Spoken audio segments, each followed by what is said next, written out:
Hey everybody, welcome back to the channel. As you may know, or you'll know after this video, I shoot everything for, or have shot everything for this channel using an iPhone.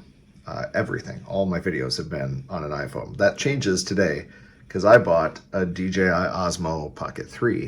The problem I have is it's locked in, or not locked, but it's initially set in a language that's not English. So I'm going to show you how to switch that. Here we go.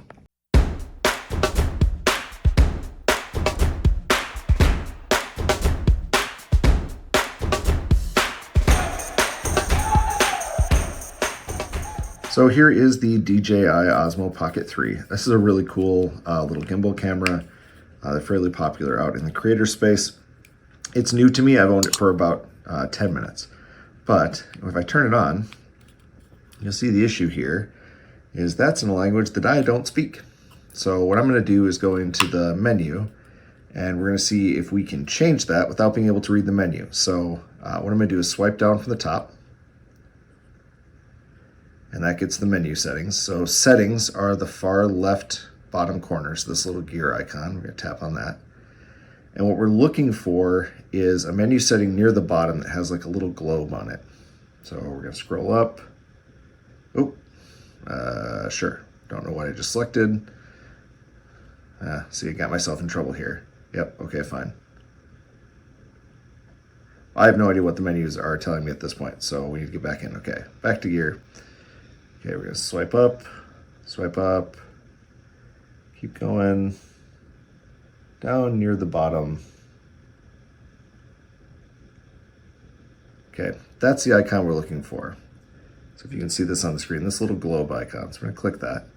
So that's language, and you see right above that is English, if I can get my camera to focus on it.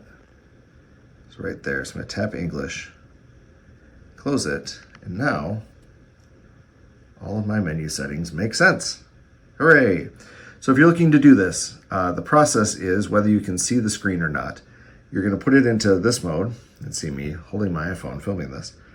You're going to swipe down from the top, hit the lower left icon, this little gear, or it's kind of like a bolt. Click on that, and then you're going to scroll it down until you find the icon that has a little globe on it, which is down near the bottom. In fact, how many from the bottom is it? 1, 2, 3, 4. It's 5 from the bottom. So scroll down all the way, go up 5. You should see this, and that will allow you to switch the interface language to whatever you're looking for. So quick and easy, that is setting the language on an Osmo Pocket 3 if you can't read the interface. So this being the end of even a very short DIY dad video, I of course owe you a dad joke. So what do you call a buffalo who's standing on stilts? A buffa-high. All right, remember, with any DIY project, most important step is just to do it. Catch you on the next one. Take care.